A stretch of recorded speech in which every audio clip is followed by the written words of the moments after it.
꿀두개. 아, 멧돼지 이렇게. 네. 이렇게구나. 네. 꿀두개. 멧돼지 목을 따자 이렇게 하면 어떻게 합니까? 이제 멧돼지 먹다. 자, 일단은 뭘로 딸지를 선택하셔야 되고요. 물건을 선택하셔야 돼요. 멧돼지를 잡고 칼로 칠지, 도끼로 조질지, 썰지, 포를 뜰지, 집어넣어서 갈지, 아니면 꽂아가지고 뭘 이렇게 구울지, 이에 대한 여러 가지 선택은 뭐 결정을 직접 하셔야 돼요. 완전 막갈라는데요? 보니까 북힘당 행사를 가신 적이 있었다고. 일단 섭외는 어떻게 되는 겁니까? 그런 과정은? 네, 제가, 그러니까 저는 수화통역사니까, 그러니까 저희는 이제 정당 가입을 안 해요. 정당 가입을 일부러. 안 해요. 네. 왜냐면, 아니, 통역사가 없는데 정당 가입이 돼 있으니 그쪽에서 오지 말라 그럴 수도 있고, 또, 그럼 급하면 어떡해요. 가야지. 그렇죠. 그래서, 급하게 연락 와가지고 그냥 뭔지도 모르고 무슨 정치 행사인데, 그래도 네가 정치도 많이 가봐라. 뭐 내용 돌아가는 건 아니까 가봐라. 뭣도 모르고 가서 뭐 누구 찾아라. 뭐 급하게 연결된 통역이니까 의뢰인 전화번호만 받고 장소만 알고 가가지고 이제 하다 보니까 내용이 좀 조금 이상한 거죠. 그렇구나. 뭐 이러면서 속으로 이제 육두무자 날리면서 막 이제 쓱 이렇게 웃으면서 이렇게. 진짜 어려우셨겠네 그러면. 아니 이게 저희 감정적으로 조금 동의가 안 되니까. 저도 박근혜 그 유세 때도 통역을 했고, 저도 가기 싫은데 제 후배 통역사들한테 네가 가 이러기가 그게 너무 어려운 거예요. 그래서 저는 이제 그럴 때는 그래 그냥 이거는 내가 가고 그 다른 데는 다 이렇게 하는 편이었어요. 근데 처음에 이제 웃으면서 시작하죠. 이제 똑같이. 근데 이제 내용이 저희는 이제 그 내용을 쭉 들으면 제가 그 내용이 소화가 돼야 이게 번역을 해서 나오는 거잖아요. 근데 이게 도대체 공감할 수 없는 이상한 내용을 하면은 저도 모르게 얼굴이 자꾸 뭐지? 이런 얼굴로 자꾸 이제 표정 관리를 하려고 해도 쉽지가 않아요. 만약에 예를 들어서 이틀로 막 했다고 그래봐. 그럼 이렇게 해야 되거든요. 근데 이거 만약에 너무 공감하면 저도 막 했을 거예요. 근데 이거 차마 약간 그렇겠다. 이렇게 되는 거죠. 네네. 네네.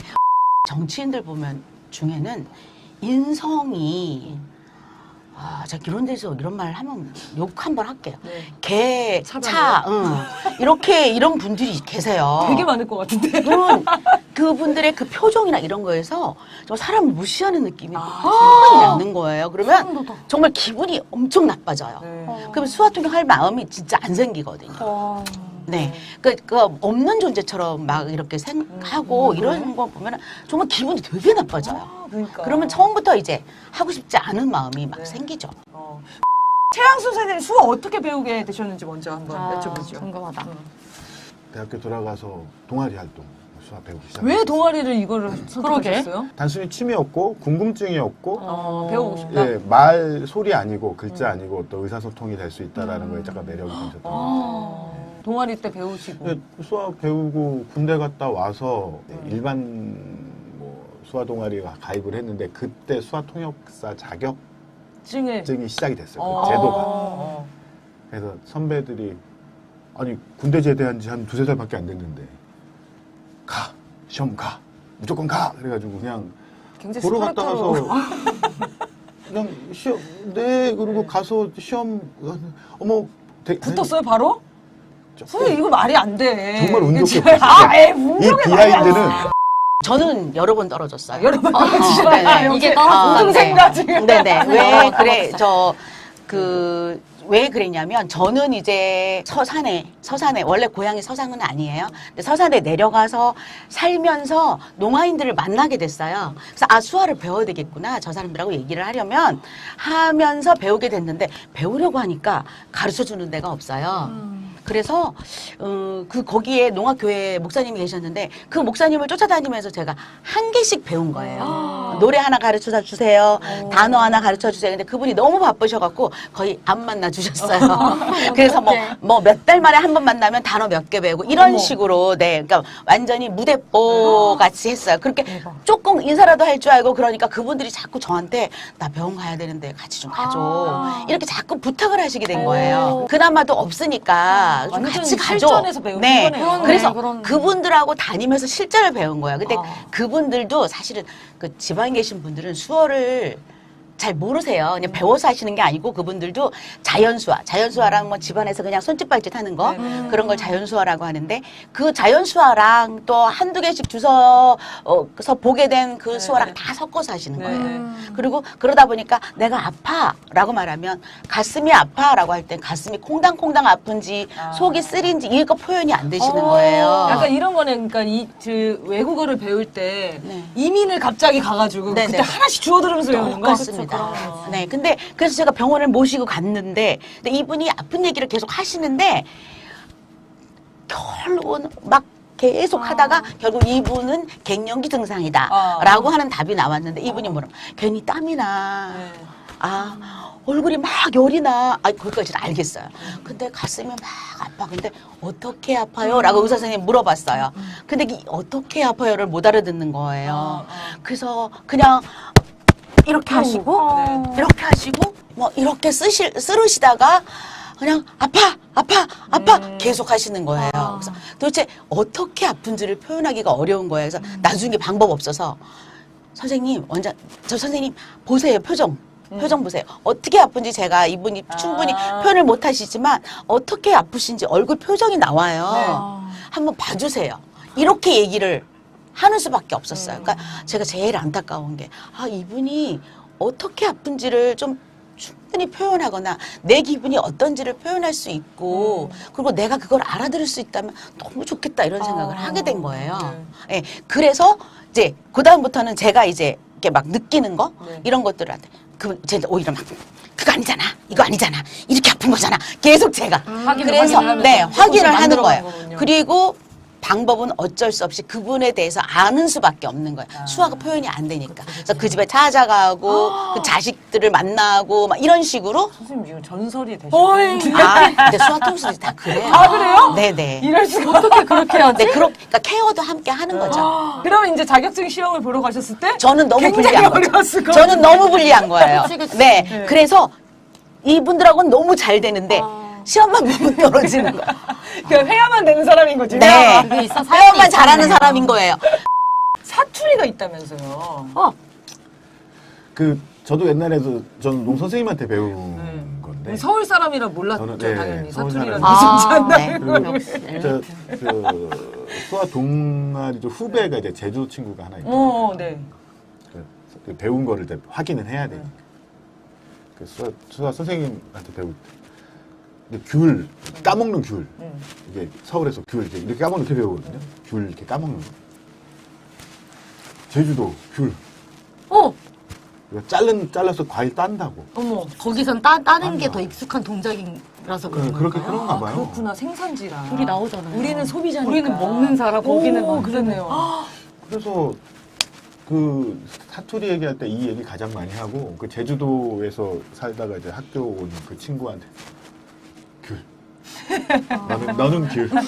나는 귤. 나는 먹어. 너는 따. 너무해. 좀 얄미워질 것 같은데. 아까 댓글에 있었어요. 수어로 조롱하시는 건가요? 있었습니다, 지금. 그것도 궁금합니다. 이렇게 수어하기 편한 사람. 수화 통역하기 제일 어려운 사람 박근혜. 뭔 말인지 모르겠어. 박근혜 vs 윤석열. 어려운 거는 박승. 윤석열은 적어도 내가 술을 좋아하는 입장에서 전양반이 어떤 마음으로 하는 얘기구나는 동감은 돼. 맨정신인 건 아니고 또 술을 한잔 하신 것 같은데 조금 동감은. 예. 둘 다 맥락 없긴 마찬가지인데 이 양반은 주어 동사 조사 이런 게 좀 이상해요. 근데 약간 술 취한 느낌이라고 생각하면 이해는 되지. 그러니까 이 양반은 문장 조사나 문법 요소들이 이상하면 이 양반은 내용이 이상하잖아요. 아, 그러네. 그게 핵심이다. 내용이 아예 이상해. 그런 경우가 어떤 경우냐면 이렇게 무슨 그 세미나 같은 거 있잖아요. 포럼이나 이런 거 할 때 보면 이제 코로나 시대에는 이렇게 동영상으로 해서 다른 나라에 있는 석학들이 막 동영상으로 그걸 보낸단 말이에요. 그러면 저희는 수어 통역사지 영어 통역사가 아니잖아요. 그러니까 거기에는 영어 통역사가 있어요. 그래서 그 연결을 해서 저희가 이걸 이어폰을 꽂고 있습니다. 그리고 앉아서 계신 분들도 전부 이어폰을 꽂고 계십니다. 그런데 이 통역사가 그것이 조금 전에 말했던 것처럼 막 이래버리면 저희가 할 수가 없죠. 그럼 두 단계 어려운 거죠. 할 수가 없는 거예요. 네, 하다 보면은 놓칠 수가 있잖아요. 근데 그런 놓치게 되면은 이게 계속 놓치는 거예요. 그럼 그분은 그 앞에 그렇죠. 거를 설명을 안 한 상태에서 네네. 지난번 그것이라고 넘어가면 그것이 뭔지를 모르는 거예요. 완전 막 꼬여버리네. 이게 통이 그래서 어려워. 네네. 그러니까 이중으로 통역. 근데 박근혜 말이 약간 그래요. 우리가 받은 충격보다 더 2배, 3배로 느끼시겠다. 왜냐면 그걸 전달하셔야 되니까. 그렇겠구나. 우리는 그냥 보고 뭔 소리야 이러는데. 윤석열 이 개새끼야 이렇게 하고 싶어 하시거든요. 그거를 어떻게 해야 될까요? 개. 이건 왜 아, 이거, 그럴까요? 귀 아니야, 귀? 이거 강아지 귀 강아지 귀. 모양이에요. 네. 계란살 이렇게 쓰고요. 어떤 놈의 새끼 할 때 쓰는 표현이 이제 이런 표현이 있어요. 이렇게? 네. 이렇게 나오고 피기도 하는데, 선생님 어떻게 써요? 저는 주로 이렇게 이렇게. 써요. 네. 네. 아, 이거 펴서 쓰기도 하고 너무 이게 써요. 뭐야? 인간같이 이놈의 나는 새끼, 목을 뭐 따라 막 이런 건가요? 이런 이놈 저놈 이놈의 새끼 할 때 쓰는 쭉 잡아삐까 이런 거. 이런 건가? 어떤 욕 같은 거니까 그 욕하는 단어니까 그 뭐 어원까지는 잘 모르겠는데 어쨌든 그래서 저희 흔히 이제 좀 있습니까? 예, 그렇죠. 그러니까 저는 그 개새끼는 욕을 알려드리는 게 아니고 개라는 수화 단어가 있다. 그리고 조언을 하시라. 이런 것도 그러니까 이 새끼 저 새끼 할 때 이런 수화를 쓴다. 그럼 뭐 소도 좀 알려주십시오. 소는 쥐도 알려주십시오. 이제 그러네. 소 뿔. 이거. 소, 예. 새끼. 그다음 쥐. 쥐는 이제 이빨로. 이거 많이 하셨을 것 같은데 이명박. 그래서 옛날에 제가 누군지는 모르겠는데 어떤 수화통역사 선생님께서 어떤 선생님께서 이명박 어떻게 수화를 하는데 이거 뭐야? 이거 뭔데? 제가 그런 거를 정확히 알려드릴 수는 없고 저는 왜 단어만 문자로 단어만 글씨를 써줘, 아니 글씨. 단어만 이게 쥐. 네. 이게 어떤 남자 예. 어떤 분. 사람 분 쥐 오케이. 예, 네. 뭐, 네, 알겠습니다. 그러니까 화산에서 예를 들면- 유명하신 분 아니에요? 그분이 그렇게 욕을 잘하시네요. 기초 말고 중국. 그럼 이제 쥐 새끼 하면은 아까 이제 악센트가 좀 있어야죠. 그렇죠. 그때는 그 단어를 조합하면서 수화는 이제 인토네이션 소리가 없으니까 소리가 이게 없으니까 표정, 빠르기, 강약, 크기 이런 걸로 이제 표정 이런 걸로 감정이 드러나는 거죠. 예를 들어서 너 죽여버릴래와 아우 죽여버릴래는 다른 의미죠. 그러니까 아우 내 아들놈의 새끼 하고 그러네요. 이런 그거는 아직 귀엽다는 의미죠. 그 화가 날 잠깐만요. 때. 자. 라고 쓰는 거하고 너무 의미 달라지는 거죠. 그러니까 이제 예를 들어서 우리 집 강아지, 우리 집에서 끼우는 애완명지 새끼 뭐 이렇게 쓸 수는 없는 문제니까 그냥 그럴 때 전혀 다르죠. 그냥 멧돼지를 물어봐 달라고 하는데 멧돼지. 네, 뿔두개. 멧돼지 이렇게. 네. 이렇게구나. 네. 뿔두개. 멧돼지 목을 따자 이렇게 하면 어떻게 합니까? 이제 멧돼지 먹다. 자, 일단은 뭘로 딸지를 선택하셔야 되고요. 물건을 선택하셔야 돼요. 멧돼를 잡고 칼로 칠지, 도끼로 조질지, 썰지, 포를 뜰지, 집어넣어서 갈지, 좋다. 아니면 꽂아가지고 뭘 이렇게 구울지에 대한 여러 가지 선택을 뭐 결정을 직접 하셔야 돼요. 완전 막걸라는데요? 멧돼지 목을 따자. 목을 어떻게 따야지? 뭘로 딸까요? 뭘로 닦아요? 하나 골라보세요. 칼, 칼로. 도끼로, 포를 뜨고, 구워요. 찔러서 구워요. 찔러서 굽고, 갈아버려요. 고품격, 우리 고품격 단어를 배우고 있습니다. 새로운 언어. 요리와 관련된 그렇죠, 그렇죠. 돼지 바베큐와 관련된 여러 가지 수학을 요리법에 대한 네네 알려드린 거고요. 돼지 요리법이었고요. 네, 되게 요리에 유익한 수학입니다. 수어 무서운 거. 요리 수학입니다. 요리 수학이에요. 요리교실입니다. 직업 관련된 요리 수학입니다. 아, 윤석열 인간 그 자체가 싫다. 어이구. 네. 윤석열을 빼고 그건 뭘까요? 인간 그 인간 자체가 그 싫다. 자체가 싫다. 선생님의 표현, 선생님의 표현. 전 보통 이거 많이 쓰죠. 페이. 이게 패하는 건 사실 이 수어로 엄청 무시하고 막 페이. 되게 매우 그런- 모욕적인 네네네. 되게 표현이에요. 모욕적이에요. 그런 표현이에요. 혐오하는 그런 네. 그래서 표현인가요? 제가 가끔 많이 쓰는 표현이긴 한데요. 가끔 많이? 가끔 토요일 날 가끔 토요일 날 그 하루에 되게 많이 쓰는 가끔 토요일 그날 많이. 이게 여기 이제 손을 살짝 돌려주면 퇴이 침 뱉고 싶은 분 빨리 꺼져 버리세요. 퇴 이렇게 쓰는 거예요. 퇴. 이렇게. 이 사람이 날 여기서 보거든요. 보고 퇴하고 퇴하고 꺼져라 꺼져라. 이런 가버려. 느낌이구나. 네, 가버려. 선생님이 하신 건 어떤 의미예요? 선생님이 하신 거? 저는 거의 눈으로 많이 해요. 아니 방금 이거. 네, 인간 이거 자체가 이렇게 할 때 싫어하잖아요. 이렇게 하잖아. 그럼 이렇게 하거든요. 너 너무 욕직이 나서 보기도 싫어. 네, 네. 보기도 싫어. 이렇게 아유, 하죠. 쌤은 눈이 크니까 저는 눈으로 다 거의 가능하지. 막 더 나는 이렇게. 눈이 작아가지고 이거 안 보인단 말이야.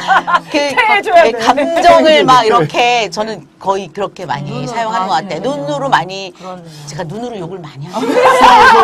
갑자기 고백하셨어. 수어로 표현하는 단어나 문장이나 뭐 이런 것들 중에 가장 아름답다, 예쁘다고 생각하시는 말이나 이런 게 궁금해가지고. 그러면 이렇게 생각하시면 마무리로. 돼요. 촛불에 나오시는 국민들을 봤을 때 이렇게 해주고 싶은 표현. 얘기를 제가 원래 이걸 하려고 했어요. 요거를 하면서 수어로. 그 다음에 아름다운 표현 하나를 또 저희가 배워가는 거죠. 감사합니다. 좋은 정리. 저는 뭐 힘내시라. 힘내시다.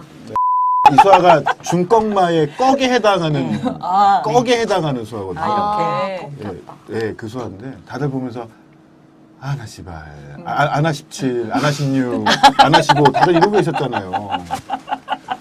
근데 중요한 건 안 꺾이고 힘내세요. 그러면 중꺽 말을 표현해주세요. 그렇죠. 예, 이 표현인 것 같아요. 꺾이는 이거의 거. 반대말이에요. 네. 꺾이지 않고. 꺾이는 거. 끈질기게 예, 이거 나아간다. 네. 이럴 때는 그냥 아니고 가야 돼요. 네. 또 진짜. 가다가 어떻습니까? 이렇게 턱 걸리잖아. 걸릴 수도 있잖아. 네, 네. 그러면 일어나서 총 쏘고. 그럼 되지 뭐. 그렇죠. 맞습니다. 아, 그럼 네. 가면 되지 뭐. 네. 또 가다가 걸리면 또 총 한 방 네. 쏘고 가고, 또 칼로 막 네, 때리고 네. 가고, 또 막 때리고 그러고 가면 되지 뭐. 저는 이제 과거에 박근혜 탄핵이 결정됐을 때, 그때 모두 그게 막 모인 사람들이 촛불로 파도를 했던 그거를 정말 지금도 저는 잊을 수가 없어요. 눈에 막 이렇게 그렁그렁하게 막 보여요. 진짜 100만 촛불을 보신 거잖아요. 근데 그 위에서 이렇게 보면서 그 수활 통역하면서 저도 막 나도 모르게 감동의 눈물을 흘렸던 기억이 나거든요. 그거 다시 돌아왔으면 좋겠어요. 네. 정말 간절히 원하는 그런 마음으로 그런 촛불을 다시 보고 싶다. 그럼 촛불은 영원하다 어떻게 해요, 선생님? 오, 네. 촛불은 영원하다. 이게 쭉 밀고 나가는 나아가는 거거든요. 쭉 나아가야 되는데 이게 촛불이 근데 사실은 이 촛불은 한 사람이지만 많이 모이면은 막 이런 막 불이 되는 거잖아요. 그렇죠? 그런데 사실 영원하다라는 수화는 이렇게 되는 거거든요. 영원하다. 예. 계속 이어진다는 여기에서 거 그러니까 아니에요? 이 원을 그린다는 뜻은 이게 무한 궤도. 네, 그런 뜻이에요. 이렇게. 네. 그런 뜻이니까 촛불이 영원했으면 좋겠다. 승리했으면 좋겠다. 뭐 그런 의미를 말하면은 촛불이? 네, 저는 계속 이게 쭉 갔습니다. 이렇게. 낙산보다. 이게 촛불이 하나, 두 개 모여가지고 이렇게 왜 우리 노래 중에서 하나 모여가지고 바다가 된다 네. 이렇게 표현을 하잖아요. 맞아요. 그래서 부를 때 우리는 통역할 때 바다라고 표현하지 않고 된다. 촛불이 이렇게 하나 하는구나. 모여서 이 촛불의 바다가 이렇게 된다라고 표현을 하는데 좀 이렇게 이게 이렇게 영원하다. 이렇게. 네, 저는 그랬으면 이게 좋겠어요. 진짜 어떻게 이해하냐에 따라서 네. 어떻게 전달하는 게 제 완전 이 수화를 달라지는 공감하지 거군요. 못하시는 분들 계실 수는 그럴 수도 있어요. 있겠네요. 오늘 기억해야 될 수어 촛불은 영원하다. 요 아름다운 거 그리고 인간 그 자체가 싫다. 패도 되고 김동미쌤처럼 이렇게 하셔도 된다. 그래서 우리 촛불에 나오면은 윤석열 태! 이렇게 하면서 만나면 좋겠습니다.